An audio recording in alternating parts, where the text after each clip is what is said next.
ত্রিপুরা ধর্মনগর মহকুমায় দীর্ঘদিন ধরে বেহাল সড়কের প্রতিবাদে একই দিনে দুই জায়গায় সড়ক অবরোধে সামিল হলেন স্থানীয় বাসিন্দা ও গাড়ির চালকরা।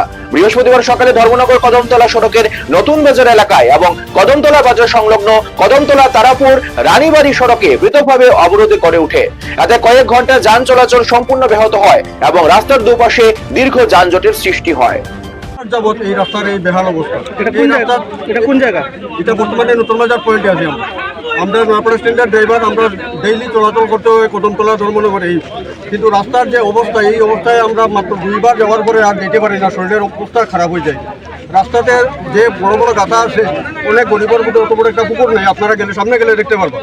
কিন্তু যখনই আমরা গাড়ি উড়ি বন্ধ করি, আমরা এখানে আই, তখন এই আধিকারিকরা আই আমাদের প্রতিশ্রুতি দেন 2 দিন বা 3 দিনের মধ্যে রাস্তা ঠিক হবে। কিন্তু প্রশ্ন হইল এখন এটা যে তারা এর আগে কই থাকে।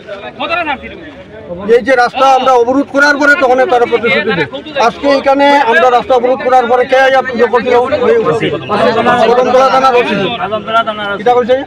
হয়েছে আইয়া রাস্তার উপর এখান থেকে গাড়ি সরানি লাগি সবের কেস পেন্ডিং করবো। আমার এত দরিয়া এরকম টান্নারে নিয়ে ফটো উঠা পারে, ফটো উঠা নিয়ে লাগে আমরা হ্যারাসমেন্ট করছে, অথচ আমরা পাবলিকরে কোনো সম্মান করছে না। কারণ হচ্ছে তাম শরীর বর্দি আছে আর পাবলিকের পাওয়ার